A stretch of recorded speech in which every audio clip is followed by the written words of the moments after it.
السلام علیکم، کیسے ہیں آپ سب لوگ؟ امید ہے آپ سب لوگ خیریت سے ہوں گے۔ تو چلے آئیں ہم آج کے اپنے ایپیسوڈ کا آغاز کرتے ہیں۔ شکریہ روسا علی جنہوں نے بک سے دیکھ کر اردو میں وہ بھی موبائل پر لکھ کر ہمیں ناول ہی ناول پیج کو دیا، جن کی وجہ سے آپ سب یہ ناول پڑھ رہے ہیں۔ دروازہ کھلتے ہی سامنے پلنگ نظر آتا تھا جس کے سرہانے دیوار پر مزہمر کا بہت بڑا چشمہ تھا۔ کمرے کی باقی 3 دیواروں میں سے 2 پر میمز اور چند جاپانی کوہ پیما کے آویزاں تھے۔ ان تصویروں کو دیکھتے ہی ایک اداس مسکان نے اس کے لبوں کا احاطہ کر لیا۔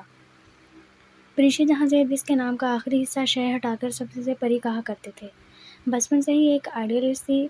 وہ ان لوگوں میں سے تھی جن کے لیے کچھ بھی ناممکن نہیں ہوتا، جنہیں چیلنجز کا سامنا کرنے میں مزہ آتا ہے۔ سیف سے منگنی سے پہلے تک وہ واقعی پرجوش تھی، مگر ان 4 برسوں میں بہت کچھ بدلا تھا۔ اس کا بچپن سے پہاڑ سر کرنے کا بہت شوق تھا۔ وہ اپنے پاپا اور مما کی اکلوتی اولاد ہونے کے باعث خاصی لاڈلی تھی۔ ان کے لاڈ پیار نے اس کو بگاڑا نہیں بلکہ بہت مضبوط اور پراعتماد بنایا تھا۔ اس کی مما کو اس کا کوہ پیمائی کا شوق بہت عزیز تھا۔ وہ یہ سب سے بڑی وجہ یہ تھی جس کے باعث مما نے اس کو 1995 میں اپنے ساتھ انگلینڈ لے گئی تھی۔ پاپا اس کی وجہ سے اپنے بزنس بھی ادھر ہی منتقل کر دیا تھا، مگر وہ لندن میں ہوتے تھے اور مما اور پریشا لیک ڈسٹرکٹ میں۔ وہ 4 برس ایک ڈسٹرکٹ میں رہی۔ وہاں اس نے بہت کچھ سیکھا۔ اس دوران وہ صرف ایک دفعہ پاکستان آئی تھی، وہ بھی سردیوں کی چھٹیوں میں۔ گرمیوں کی چھٹیاں وہ کہاں گزرتے تھے۔ وہ ایک سیکرٹ تھا جس کی بھینک اگر پاپا کو پڑ جاتی تو وہ بہت خفا ہوتے۔ البتہ مما جانتی تھی۔ دونوں باروں سے آپنے سے 8-9 سال بڑا سیف الملوک بہت برا لگتا تھا۔ وہ اس سے بہت لاڈ اٹھواتا تھا اور اس کو بڑی عجیب نگاہوں سے تکتا تھا۔ اسے اس کی نگاہیں اچھی لگتی تھی اور نہ ہی باتیں۔ اس نے 1-2 دفعہ پریشا سے جب یہ کہا تم بہت خوبصورت ہو تو اس نے سیف کو بری طرح جھڑک دیا۔ 6 سال پہلے زندگی کس حد تک بدل گئی۔ جب مما کی وفات ہوگی اور پھپھو کے بے حد اصرار پر اسے اسلام آباد لے آئے، تب پہلی دفعہ اسے احساس ہوا تھا کہ ماں اس کی کسی بڑی مضبوط ڈھال تھی جس کے نہ ہونے سے پاپا پر اور لوگوں نے قبضہ کر لیا تھا۔ وہ بزنس پڑھنا چاہتی تھی لیکن پھپھو نے پاپا کو مجبور کیا اور وہ پریشا کو ڈاکٹر بنائے۔ یوں اس کا 1 سال ضائع ہو گیا، مگر وہ میڈیکل میں پہنچ ہی گئی۔ پھر 2001 کے جولائی میں کچھ ایسا ہوا کہ اس کا کوہ پیمائی کا کیریئر ختم ہو گیا۔ اسپارٹن کے ناقابل فراموش حادثے کے بعد پاپا نے اس کو کوہ پیمائی پر پابندی لگا دی تو اس نے خاموشی سے ان کا فیصلہ مان لیا۔ اگلے سال پاپا نے اسے بتایا کہ انہوں نے اس کا رشتہ سیف سے طے کر دیا ہے۔ اسے کوئی اعتراض تو نہیں، تب بھی اس نے خاموشی سے سر جھکا دیا۔ ہاں، تب اس نے ایک دفعہ اس کے متعلق ضرور سوچا تھا جس کا اسے برسوں سے انتظار تھا۔ لیک ڈسٹرکٹ جانے سے پہلے وہ ایک خوابوں میں رہنے والی کم عمر لاپرواہ سی لڑکی تھی جس کے آئیڈیلزم نے اسے ایک زندگی بھر پھانس کی طرح جھپنے والا خواب دیا تھا۔ اس اجنبی کا خواب جس کا انتظار ہر لڑکی کرتی ہے۔ اس نے برسوں پہلے نشا کو بتایا تھا، تمہیں یاد ہے ہم فیری ٹیلز میں پرستان کی ایک پری کا قصہ پڑھا کرتے تھے جس کو ظالم دیو نے قید کر رکھا تھا اور پھر اس کی رہائی کے لیے ایک شہزادہ آیا تھا، سفید گھوڑے پر سوار، بھورے بالوں اور شہد رنگ آنکھوں والا گھوڑ سوار۔ وہ دیس کی خاک چھانتا پرستان کی خوبصورت وادیوں کے قصے سن کر اس طرف آ نکلا۔ پری کی قید کا سنا تو وہ بہادر شہزادہ اسے ظالم دیو کی قید سے چھڑا کر خوبصورت وادیوں، چشموں اور پہاڑوں میں اپنے ہمراہ لے گیا اور پھر دونوں ہنسی خوشی رہنے لگے۔ اس نے ایک گہری سانس بھر کر نشا کو دیکھا تھا، کاش میرے لیے بھی ایک ایسا ہی شخص آئے، شہزادوں کی سی آن بان رکھنے والا، بہادر، مضبوط، جو ظاہریت کے پجاریوں جیسا نہ ہو۔ یہ کوئی کچی عمر کا سپنا نہیں تھا، ایک امید تھی، ایک وجدان تھا کہ کوئی ہے جسے اس کے لیے تخلیق کیا گیا ہے، وہی جو دیس کی خاک چھانتا کسی اور اس کے پرستان میں آ نکلے گا، جس کو دیکھ کر اس کا دل کہے گا کہ ہاں، ظالم دیو کی قید میں موجود اس پری نے صدیوں اسی کا انتظار کیا تھا۔ ہاں، یہی تو ہے جس سے اس نے روح سے وجود میں آنے سے قبل عشق کیا تھا، جو اس کی ذات کا ٹوٹ کر بکھرنے والا ایک گمشدہ حصہ تھا۔ اور ہاں، وہ یہ بھی تو کہتی تھی کہ اگر میں پریوں کی ہی طرح حسین ہوں تو یوں ہی کس سے شادی نہیں کروں گی، بلکہ وہ جیسے پریاں اور شہزادیاں شرط رکھا کرتی تھی نا، 7 سالوں کی شرط، سامری جادوگر کے منکے کی شرط، ویسی ہی شرط رکھوں گی۔ تو نشا نے بے حد تجسس سے پوچھا تھا کہ کیسی شرط؟ تب وہ کھلکھلا کر بولی تھی، میں صرف اس کا ہاتھ تھاموں گی جو میرے لیے دنیا کا سب سے خوبصورت پہاڑ راکا پوشی سر کرے گا۔ کتنے ہی برس گزرتے گئے وہ خوابوں کا شہزادہ نہ آیا، یہاں تک کہ وہ تمام خواب پریشے کو بچکانا اور احمقانہ لگنے لگے، اور وہ اب نشا کے ساتھ ان پر خوب ہنستی تھی۔ پھر سیف سے منگنی کے بعد اس نے ہنسنا بھی چھوڑ دیا۔ آج اتنے عرصے بعد نشا نے اسے وہ بات یاد دلا دی تھی، وہ احمقانہ اور بچکانہ بات۔ ہاں، وہ بچکانے خواب ہی تو تھے۔ اب پریشے جہاں زیب کی سمجھ میں آ گیا تھا کہ وہ کوئی پری نہیں، وہ خوبصورت صحیح مگر ایک عام سی لڑکی ہے، اور عام سی لڑکیوں کے لیے شہزادے نہیں آیا کرتے۔ ہفتہ 23 جولائی 2005۔ 14,000 فیکس کا پیکج ہے، 8 دن کا ٹور، تمام انتظامات کمیٹی کے ذمے۔ واہ زبردست! زاویار بھائی کے آفس سے نکلتے ہوئے نشا بہت خوش تھی۔ واہ زبردست! زاویار بھائی کے آفس سے نکلتے ہوئے نشا بہت خوش تھی۔ لگتا ہے بارش ہونے والی ہے۔ سڑک کنارے بہت آہستہ چلتے ہوئے پریشی نے سر اٹھا کر آسمان کو دیکھا۔ وہ دن کے 3 بجے کا عمل تھا مگر سیاہ بادلوں سے ڈھکے آسمان نے جولائی کی دوپہر کو ٹھنڈی شام میں تبدیل کر دیا تھا۔ وہ ورکنگ ڈے تھا، شاید اسی لیے سڑک پر رش نہ ہونے کے برابر تھا، ورنہ مری جیسے گنجان آباد علاقے میں سڑک پر ادھر ادھر بس کا اکا دکا لوگوں کا پھرنا خاصی غیر معمولی بات تھی۔ پریشی اور نشا باتیں کرتے ہوئے آہستہ آہستہ بلند ہوتی سڑک پر چل رہی تھی۔ وہ جس جگہ پر تھی وہاں نشیب تھا۔ سڑک ان کے سامنے اوپر بلند ہوتی ہوئی اس حد تک چلی جاتی تھی کہ دوسری سمت سے آنے والے کا بہت پہلے سر اور پھر آہستہ آہستہ دھڑ نما ہوتا تھا۔ وہ دراصل کسی پہاڑی کی چوٹی تھی جس کو کاٹ کر سڑک بنا دی گئی تھی۔ سڑک کی دائیں جانب کھائی تھی جس سے بچنے کے لیے پتھروں کے چھوٹے چھوٹے ٹکڑوں کی ایک باڑ سی بنی تھی۔ وہ دونوں ان سفید بلاکس کے ساتھ چل رہی تھی۔ تھک گئی ہو، نشا نے اسے چونے سے ڈھکے پتھر کے اس سفید بلاک پر کھائی کی جانب پشت کر کے بیٹھتے دیکھا تو پوچھ لیا۔ نہیں، بس یوں ہی۔ وہ گھٹنوں پر کوہنیاں ٹکائے، ٹھوڑی کے نیچے ہتھیلی جمائے، بلند ہوتی سڑک کو گردن اونچی کر کے بہت اداسی سے دیکھنے لگی۔ بارش سے چند لمحے پہلے کا موسم اسے ہمیشہ افسردہ کر دیا کرتا تھا۔ کہیں اور بیٹھ جاؤ پری، یہاں سے ذرا پیچھے ہوئی تو گر پڑو گی، نشا نے بہت فکر مندی سے اسے یوں اتنی خطرناک جگہ پر بیٹھے دیکھ کر کہا تھا۔ اس کا ہلکا گلابی اور سفید امتزاج والا لون کا سوٹ سفید پتھر کے بلاک کا حصہ لگ رہا تھا۔ نہیں گرتی، وہ لاپرواہی سے گردن موڑ کر پیچھے دیکھتی ہوئی سرسبز پہاڑیاں دیکھنے لگی۔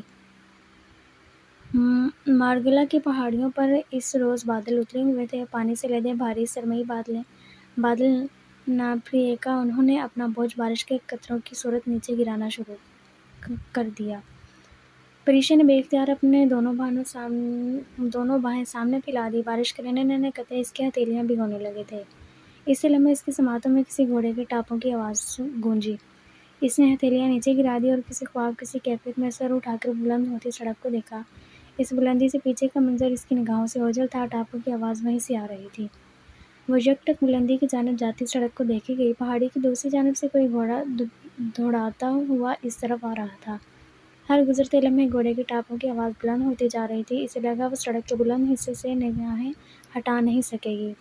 وقت جیسے وہیں ٹھہر سا گیا تھا، لمحے تھم گئے تھے، بارش کے قطرے فضا میں رک گئے تھے، ہر طرف خاموشی تھی۔ آنے والے کا سر پہلے نما ہوا تھا۔ وہ گھوڑے کی باگ تھامے اسے بہت مہارت سے سڑک پر دوڑاتا نشیب سمت آ رہا تھا۔ اس کا گھوڑا سفید تھا، چونے کے پتھر کے بلاک سے بھی زیادہ تر سفید اور چمکدار۔ وہ اسی طرف آ رہا تھا۔ اس کی نظریں اپنے گھوڑے پر تھی، وہ پلکیں جھپکائے بغیر اسے دیکھے گئی۔ اتنی دور سے بھی وہ دیکھ سکتی تھی کہ گھوڑے سوار کی آنکھوں کا رنگ ہلکا تھا، ہلکا اور بہت چمکدار۔ اس کی رنگت سنہری مائل سرخ سفید تھی، ناک کھڑی اور یونانی طرز کی تھی، مغرور بے حد مغرور ناک۔ اس نے آدھی آستینوں والی نیلی شرٹ کے اوپر بغیر بازوں والی سفید لیدر جیکٹ جس کی بہت ساری جیبیں تھیں پہن رکھی تھی۔ گردن کے گرد خوبصورت سرخ رنگ کا مفرل باندھا تھا۔ جیکٹ اور مفرل ہلکے مٹیریل کے تھے جن کا مقصد سردی سے بچاؤ نہیں بلکہ یوں ہی فیشن اور سٹائل تھا۔ برسی بارش میں اس کے بھورے بال ماتھے پر چمکے ہوئے تھے مگر وہ جیسے ہر چیز سے بے نیاز اپنے سفید گھوڑے کی جانب متوجہ تھا۔ اس نے اپنا گھوڑا ان دونوں کے قریب سفید بلاکس کے ساتھ روک دیا اور گردن ترچھی کر کے عقب میں موجود پہاڑوں کو دیکھنے لگا۔ وہ پیچھے والے منظر سے جیسے غیر مطمئن سا تھا۔ اسے شاید گھوڑا کھڑا کرنے کی کوئی صحیح جگہ نہیں مل رہی تھی۔ بارش رک چکی تھی، ہوا پھر سے چلنے لگی تھی۔ پری کے گیلے بال اس کے چہرے کو چھو رہے تھے مگر وہ تو اس شخص سے نگاہیں ہٹا ہی نہیں پا رہی تھی۔ وہ اب ایک جگہ گھوڑا کھڑا کر کے مطمئن سا ہو گیا تھا۔ تبھی گردن میں لٹکتے قرض کیمرہ باہر نکالا اور چہرے کا رخ ان دونوں کی جانب کیا۔ بات سنو، اس نے پریشی کو براہ راست مخاطب کیا تھا۔ اس پر جیسے کوئی طلسم سا ٹوٹا۔ سحر خواب و خیال سب کچھ ختم ہو گیا تھا۔ وہ جیسے اب ہوش میں آئی اور چونک کر اٹھ کھڑی ہوئی۔ جی، اس نے اپنے ازلی پر پورے اعتماد انداز میں سنجیدگی سے جواب دیا۔ اسے خود پر حیرت ہوئی تھی کہ وہ اتنی بے خود اور مسحور کیوں ہو گئی تھی۔ گھوڑے سوار نے اپنا کیمرہ اس کی جانب بڑھایا۔ کہا، تم میری ایک تصویر اتار سکتی ہو؟ وہ شستہ انگریزی میں اس سے مخاطب تھا۔ اس کا سر خود بخود اسبات میں ہل گیا۔ اس نے کیمرہ تھام لیا۔ سنو، پکچر یوں کھینچنا کہ یہ گھوڑا اور پیچھے والے پہاڑ اچھی طرح آئیں۔ وہ جو اتنی دیر سے غالباً اس تصویر کے لیے ہی گھوڑا کو مناسب جگہ پر کھڑا کر رہا تھا، اب بہت مہذب انداز میں ہدایت دیتے ہوئے بولا۔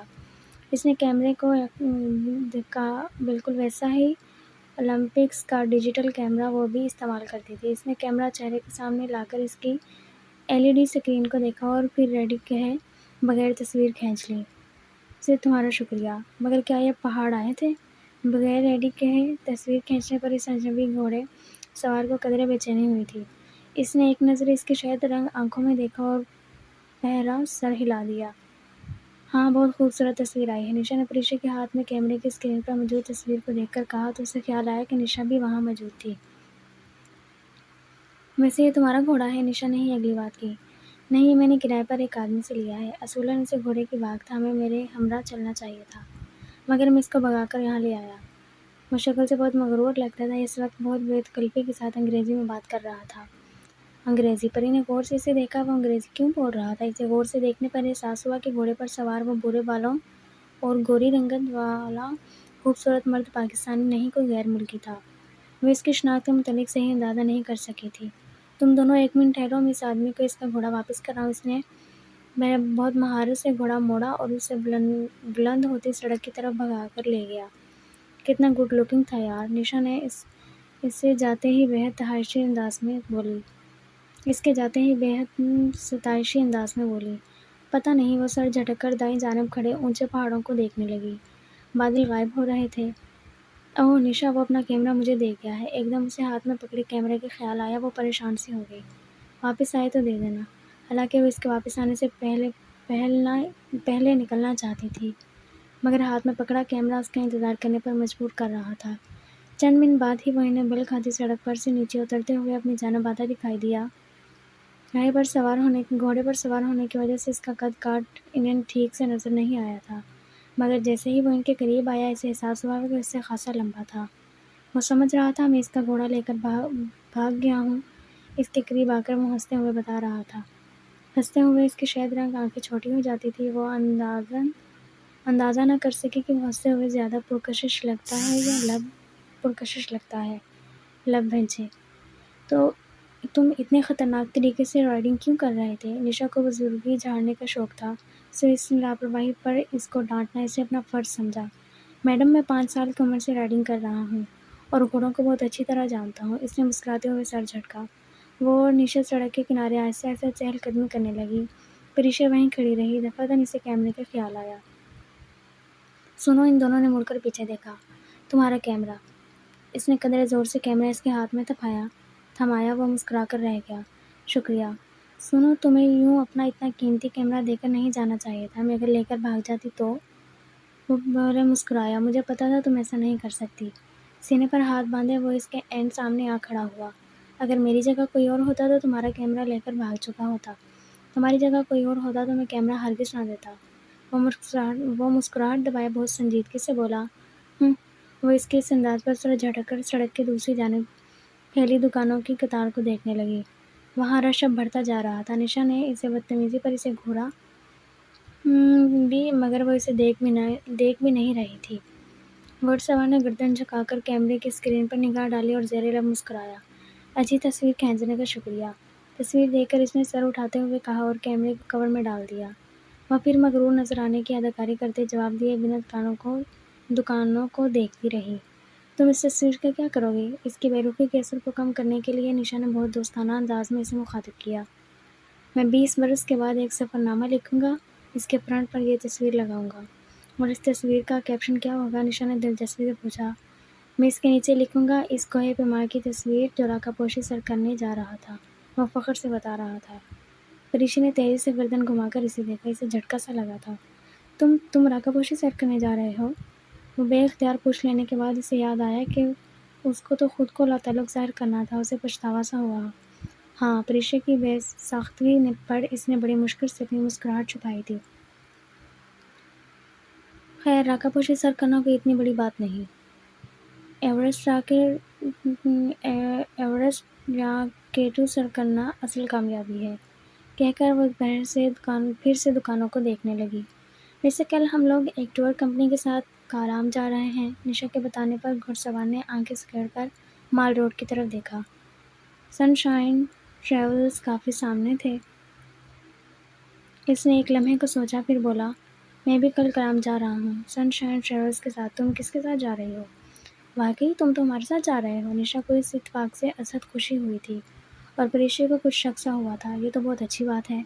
ویسے تمہارے دوست بھی جا رہے ہیں کیا؟ مسکراہٹ لبوں پہ دبائے اس نے بہت معصومیت سے پوچھا۔ پریشی نے رخ قدرے مزید موڑ لیا۔ ہاں، مگر تمہیں کیسے پتا یہ میری دوست ہے؟ بہت آسان، وہ خوبصورت ہے۔ اس کے سنجیدہ انداز پر نشا ہنس پڑی، جبکہ پریشی کے ماتھے پر ناگوارے کی شکن ابھری تھی۔ میں نشا ہوں، نشا سعید، اور یہ میری کزن کم دوست مومن ہے، ڈاکٹر پریشا جہاں سے۔ پاریشے، اس نے اپنے یورپی لب لہجے میں اس کا نام دہرایا۔ پاریشے نہیں، پریشے۔ میرے نام کے پیچھے کیوں پڑ گئی ہو نشا؟ خود کو یوں موضوع گفتگو بنتا دیکھ کر وہ تنگ آ کر اردو میں بولی، یہ مینرز کے خلاف ہے، تم دونوں کو میری موجودگی میں اپنی زبان میں بات نہیں کرنی چاہیے۔